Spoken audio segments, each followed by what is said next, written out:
क्यों नमस्कार। बाज देखा होगा आपने, बाज, और बाज को आप जानते भी होंगे। बाज के बारे में मैंने कहीं पढ़ा था, तो मैंने जब उसके बारे में पढ़ा तो मुझे लगा कि ये कहानी मुझे आपके साथ भी शेयर करनी चाहिए। बाज जो होता है उसकी आयु लगभग 70 वर्ष के आसपास मानी जाती है, और जब बाज 40 साल का हो जाता है तो उसके जीवन में एक ऐसा दौर आता है जहां वो शारीरिक रूप से बहुत कमजोर पड़ जाता है। उसके जो पंख हैं वो उड़ने में असमर्थ हो जाती हैं, उसकी जो चोंच है वो शिकार को पकड़ने में असमर्थ हो जाती है, उसके नाखून भी बहुत कमजोर पड़ जाते हैं। ऐसी स्थिति में साथियों बाज के सामने दो सिचुएशन होती हैं, दो परिस्थितियां होती हैं कि या तो वो अपने मरने का इंतजार करे बैठे बैठे, और या फिर वो अपने जीवन को आगे बढ़ाने के लिए थोड़ा संघर्ष करे।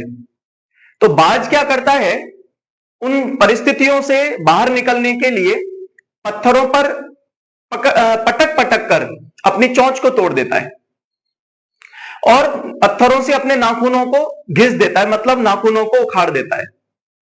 और बाज को यह वरदान है कि उसके नाखून, चोंच और पंख ये उसे दोबारा मिल जाते हैं। तो कुछ समय पश्चात उसकी चोंच भी नई उग जाती है, उसके नाखून भी नए उग जाते हैं। जब उसकी चोंच और नाखून दोबारा से नए उग जाते हैं, मतलब मजबूत हो जाते हैं, तो वो अपनी चोंच से अपने पंखों को उखाड़ने की कोशिश करता है और उखाड़ देता है। लेकिन कुछ ही महीनों बाद साथियों उसके पंख भी नए आ जाते हैं और अगले 30 साल वो अपने जीवन को अपने तरीके से जीने का फिर से प्रयास करता है। तो मैं ये कहना चाह रहा हूं आपसे कि या तो आप भी बैठे बैठे इंतजार करते रहो कि वैकेंसी, अभी तो डेट आई है एग्जाम की और अभी तो समय भी काफी है, 7-8 महीने का समय है, कर लेंगे। और या फिर आप जो परिस्थितियां हैं उन परिस्थितियों पर ध्यान दिए बिना अभी से तैयारी में जुट जाओ, अभी से मेहनत करो, अभी से हार्ड वर्क करो। क्योंकि मेंस का 3rd ग्रेड का सिलेबस भी बड़ा है, चाहे आपका लेवल L1 हो, चाहे L2 हो, SS हो या साइंस। आप अच्छे से मेहनत कीजिए, पूरे सिलेबस को कंट्रोल कीजिए, कंटेंट को अच्छे से तैयार कीजिए।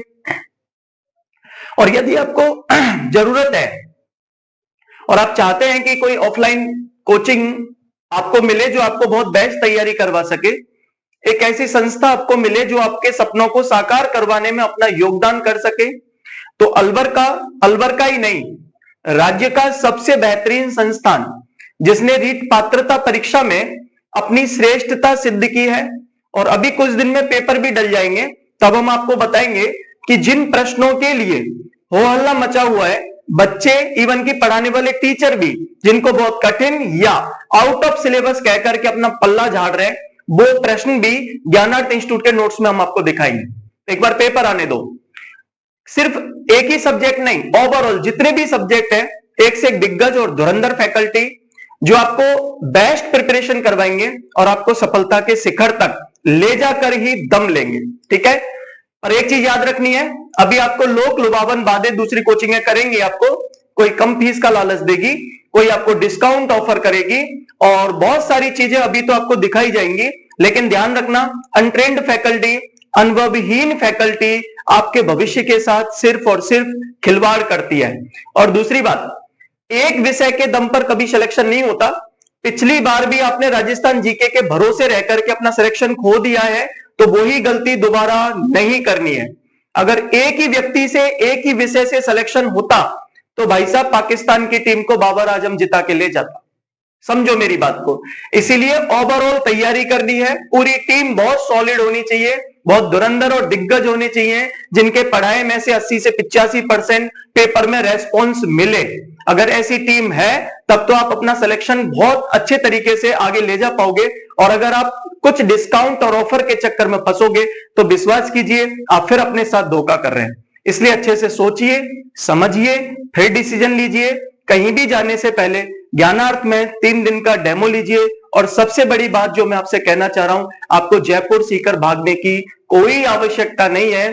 3rd ग्रेड मुख्य परीक्षा में आप हमसे एक बार जुड़िए, कंटेंट देखिए, पुराने बच्चों से फीडबैक लीजिए और उसके बाद डिसाइड कीजिए कि क्या करना है। Thank you.